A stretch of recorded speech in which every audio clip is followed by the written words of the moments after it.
And she asked me if I was terrified, and I said yes. I said, I don't even want to do this. She said, yeah, you're it. Accurate. Okay. Okay, fine.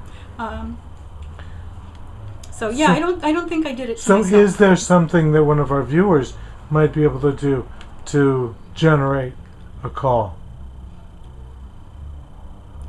I have no idea. I believe that we are all called to something, and each of us has a vocation, and that vocation, we serve God or our own higher power to the best of our ability in whatever way we are called, whatever we're called to. You're called to write. Some are called to teach, some are called to be doctors. Everyone, I'm pretty sure, has something that calls to them. Not necessarily ministry, but some important thing. And all things are important. Art is important. Teaching is important. All of those things, each of our gifts. Even being a fireman, lifeguard, absolutely, absolutely. Those things. a garbage collector, they're all important. Everything is important. We all have different gifts and talents. We're all part of one body, as it says in Corinthians. Please describe your involvement with the interfaith community. I would like to be more involved with the interfaith community. We don't have a very active interfaith group right here. I am a member of, and until recently co-chair of, the Advisory Council for the Interfaith Center at Chapman University, which is where I graduated from college. I participate in interfaith peace marches, particularly and especially around September 11th in Pomona or in Claremont. I attend interfaith worship services whenever I can, but right in this little area here, there's very little interfaith work at all. I think there's not a whole lot of faith diversity here either. There's strongly Catholic. Strongly not Catholic. Strongly, there's probably 10 churches that are Protestant within a mile of this place, at least 10, and one Catholic church.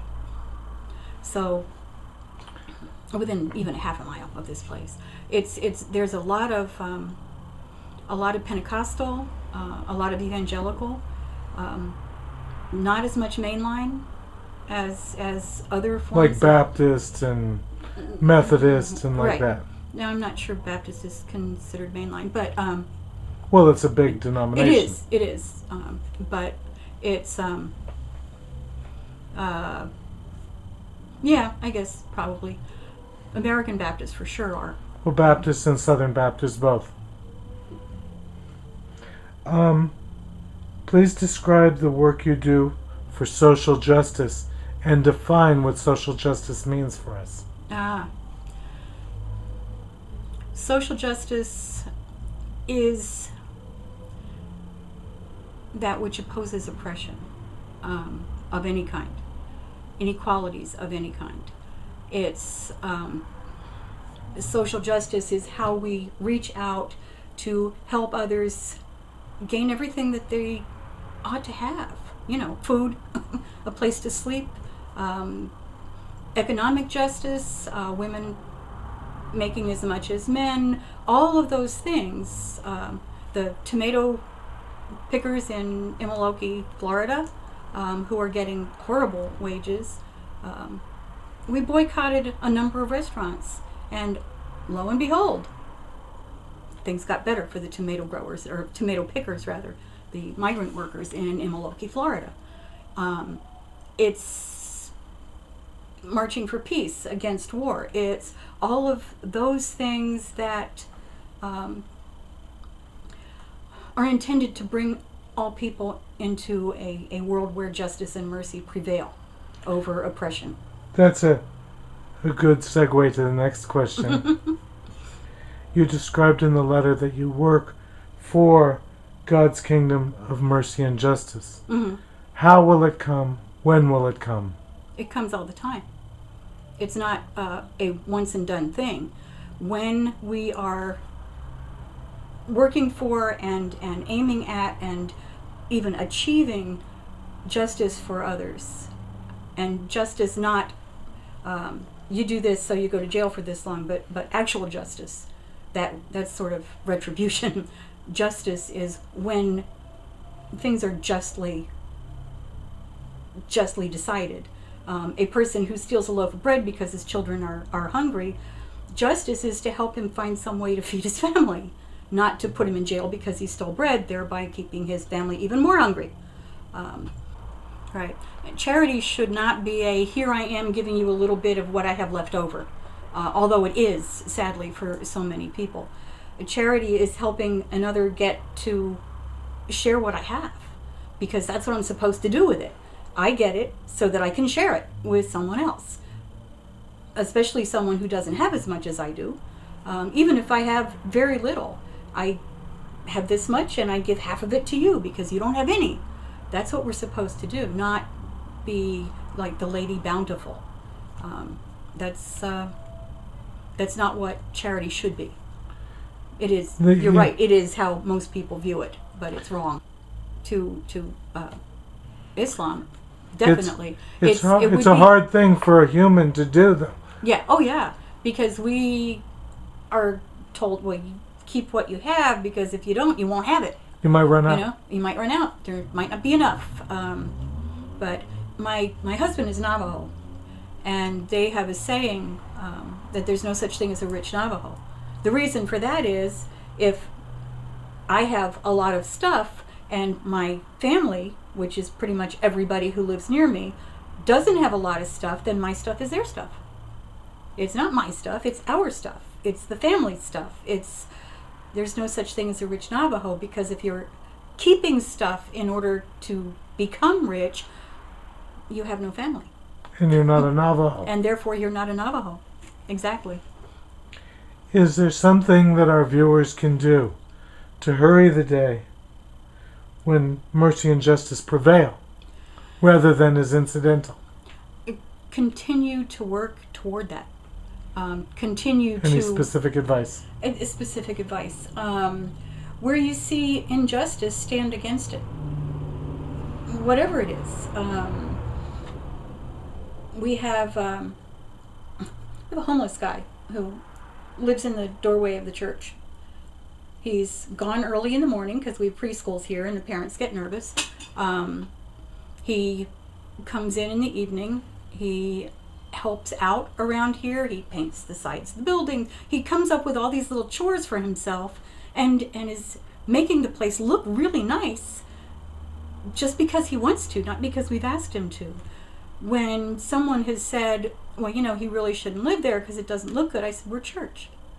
Part of what we're supposed to do is give the homeless a place to sleep. Maybe we could even give him a cot inside. And I'm not going to be able to get that, because that would mean giving him keys and all those other things. But giving him a place to sleep and making sure he has a place to get something to eat and those things. How can we not do that? You know, how can I not? There is a cold weather shelter around here, and he will probably be going there as soon as it opens, but it has not opened yet. Right, it's not that cold yet. It's not that cold yet.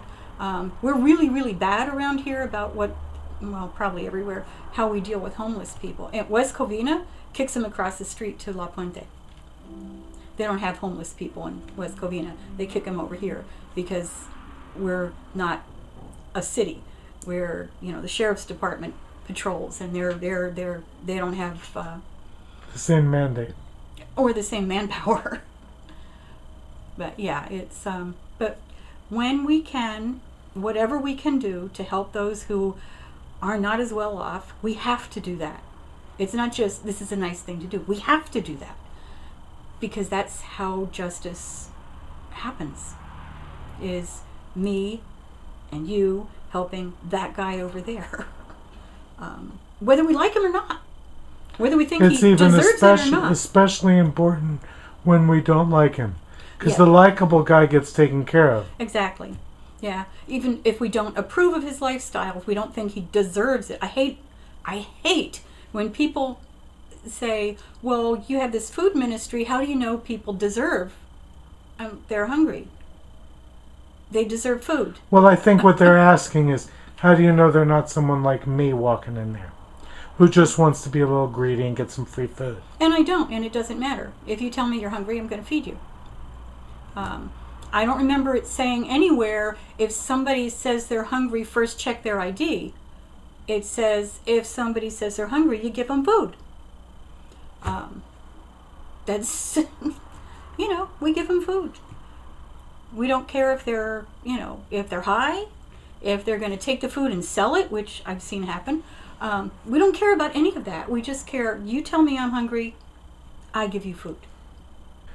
Can you please describe 2 or 3 service projects that you've been involved in that hold special meaning for you? There have been a number of times when I've been blessed with the opportunity to feed people. I mean, not just give them some canned stuff out of the back room, but to go and put food on the plate and take it to them and give it to them. And these are people who are in the cold weather shelter or in the mission downtown or in Florida when it snowed and one of the local it was sort of like a community center, had opened their doors and found a bunch of blankets, and a bunch of people from the group that I was part of went downstairs and helped to serve the food and helped to cook the food and made sure everybody had a blanket, because it doesn't snow in South Florida. It was cold. And so these people who normally would have been, pretty okay sleeping outside under a tree, had to be inside and had to be saved because they could have died outside in the cold. Being able to give not just something but myself, being able to talk, hey, how's it going? And hear their stories, and know that, they're but for the grace of God. So maybe when you say hearing their stories, what I hear you saying is acknowledging their humanity. Yes. Oh, absolutely. Yeah.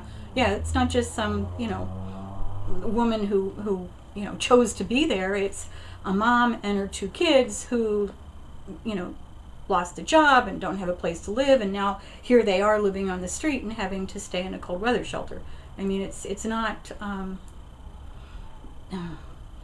people who chose this life, and when, what do you think when you hear in the media the perception that people chose this life, like a presidential candidate saying, if you're without a job, it's your fault. It's your fault. Yeah. Oh. Yeah. Gotta watch. You think that's not accurate? You think they're blowing hot air?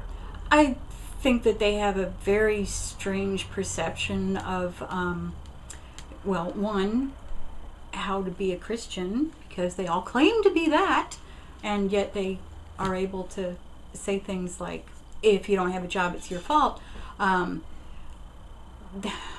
That's so wrong. That is just wrong. They have no idea. Most of them have a protected life. They're living well. That particular candidate may or may not have grown up with a bunch of opportunities because of his age and the fact that he's African American. But, there are people. But he's who go, done well. He's done very well.